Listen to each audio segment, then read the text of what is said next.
আসলে কালকে সন্ধ্যা লগ্নে বিয়ে তো, তাই তাড়াতাড়ি করে আমাদের ওখানে পৌঁছাতে হবে। ফ্লাইটের জন্য আমি আর ওয়েট করব না, বিয়ে হয়ে গেলে আমরা বাই রোড চলে যাব। হ্যাঁ সে তো বটে। আমি যখন এ বাড়িতে বিয়ে করছি আর মেয়ের যখন এ বাড়িতে আর কেউ নেই, আমি কিন্তু এই বাড়িটাকেই, আপনাদের বাড়িটাকেই আমি শ্বশুর বাড়ি মনে করব।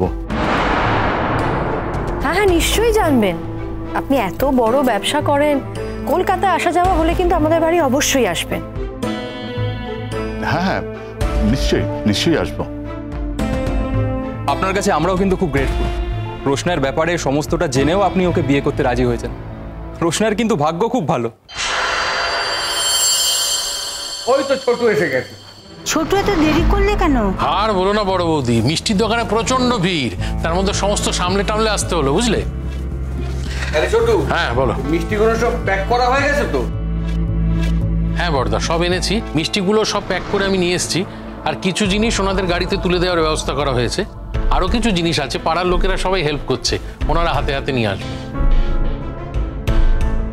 বাড়িতে একটা শুভ কাজ হচ্ছে, তাই আশেপাশের লোকেদের বলেছিলাম আশীর্বাদে আসার জন্য। ভালো করেছো মা, এবার অন্তত ওদের ফিস ফিস করে কথা বলাটা বন্ধ হবে। কিন্তু রোশনাই এখনো নামছে না কেন উপর থেকে?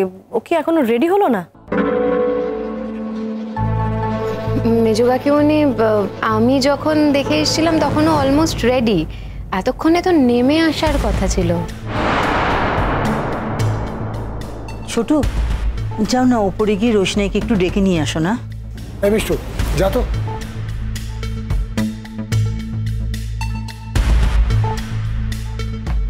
আচ্ছা, আরণ্যক ভাইকে তো দেখলাম না, মানে যে এ বাড়িতে ওকে নিয়ে এসেছিল তিনি কি বাড়িতে নেই?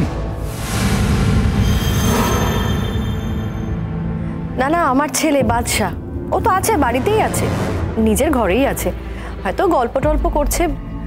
গরিমা এসেছে না, গরিমা মানে ওর সাথে যার বিয়ে হওয়ার কথা। এই তো আপনাদের বিয়েটা হয়ে গেলেই আমি আমার ছেলের বিয়েটাও দিয়ে দেবো, যত তাড়াতাড়ি সম্ভব। আচ্ছা, ছেলের বিয়েতে কিন্তু আমি নেমন্তন্ন করব, অবশ্যই আসা চাই। জরুর, মানে নিশ্চয়ই নিশ্চয়ই আসবো, আমার যদি সব ঠিকঠাক থাকে, বাবা যদি ঠিকঠাক থাকে। জানেন, বাবার শরীরটা যদি ভালো থাকে আমার আর কোনো চিন্তার কারণ হয় না আর কি। আচ্ছা ছোটু, আমি তো ছিলাম, আমায় ডাকতে পারতিস, তুই একা গেলি কেন? বাবা, পাড়ার দোকান থেকে মিষ্টি কিনতে ওর সঙ্গে লোক নিতে হবে। কেন বড়দা, তুমি তো এদিকে অনেকগুলো কাজই করছো, আমি না একটু মিষ্টি টিষ্টি বাজার টাজারগুলো করে ফেললাম। আর তাছাড়া রোশনের জন্য যে কোনো কাজ করতে আমার বড় ভালো লাগে। আর তো একটা দিন পরে মেয়েটা বাড়ি ছেড়ে চলেই যাবে, না হয় করলামই একটু ওর জন্য। দেখুন, আপনারা যে সবাই মিলে আমার স্ত্রীকে যে এত ভালোবাসা দিয়েছেন, এর জন্য সত্যিই ভালো লাগছে আমার। দেখুন, আমরা ওকে ভালোবাসা দিয়েছি না দিইনি সেটা সত্যি আর এখন বড় কথা না। আপনার ভালোবাসাটাই সব থেকে বেশি ইম্পর্টেন্ট। তবে হ্যাঁ, আপনাকে একটা কথা বলতে চাই, আপনার ভালোর জন্যই বলছি। রোশনাই শিক্ষিত মেয়ে, কলেজে পড়াশোনা করেছে, বাইরে বাইরে ঘোরার অভ্যেসও আছে, তাই প্রথম থেকেই একটু শাসনে রাখবেন, চোখে চোখে রাখবেন, মাথায় চড়াবেন না।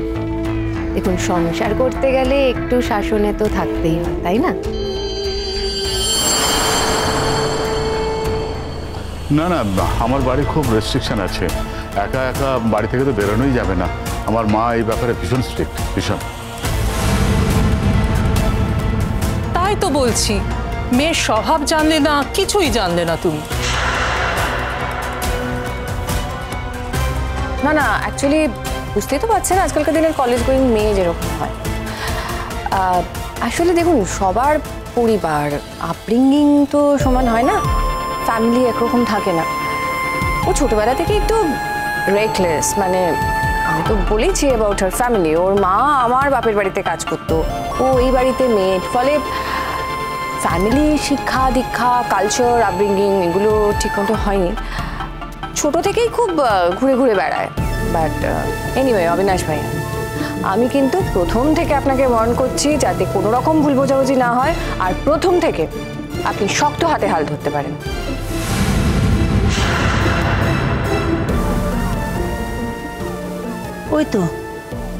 ওই তো রোশনি এসে গেছে।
রোশনাই, তোমার দিক থেকে তো আজকে চোখই ফেরানো যাচ্ছে না।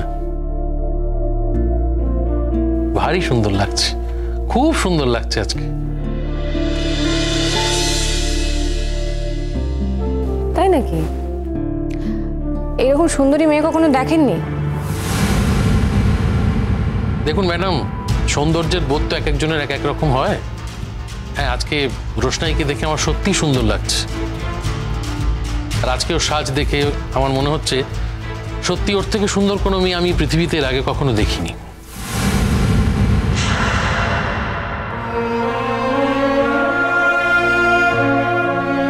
তুই ভালো থাক মা, সুখে থাক, খুব ভালো থাক, এই কামনা করি।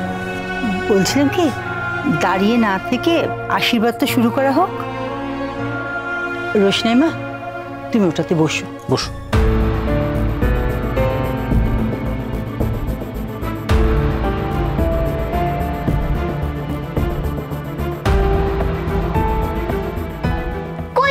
রোশনাই কোথায়? এ বাবা, তুই চলে এলি আমাকে ছেড়ে? তোকে তো বললাম একটু দাঁড়াতে, আমি আসছি। আরে পালিয়ে তো যাচ্ছে না, ও তো এখানেই আছে। তুমি এত লিপস্টিক লাগিয়েছো কেন? সুন্দর লাগছে না আমাকে? ওই বাঁকামুখী তো লিপস্টিক লাগিয়েছে, আরো বেশি লিপস্টিক লাগিয়েছে। মিনি, এমন করে কেউ কথা বলে? এই তুই চুপ কর তো। তখন কিরকম তাড়াহুড়ো করে রোশনাইকে একেবারে টানতে টানতে নিচে নামিয়ে আন। কেন রে? ওকে তাড়াতে পারলে যেন একেবারে বেঁচে যায়। যত তাড়াতাড়ি ওর বিয়ে দিয়ে দেবে তত যেন ওর ভালো। বদমাশ কথাকার। মিনি, আই, তোমার সাথে আমি কথা বলছি বাঁকামুখী, তুমি চুপ করো। মিনি, তুমি যদি আশীর্বাদ দেখতে চাও তাহলে আমার কাছে চুপ করে দাঁড়াও। আমি তো দেখতেই চাই আশীর্বাদ। আমি রোশনার পাশে বসে আশীর্বাদটা দেখতে চাই। না, থাক না বড় মা। মিনি, তুমি আমার কাছে এসো। আমি তো তোর কাছে যেতে চাই রোশনাই, কিন্তু এরাই আমাকে যেতে দিচ্ছে না। খালি কটার কটার কথা শোনাচ্ছে, ভালো লাগে না। দাঁড়া, বসি।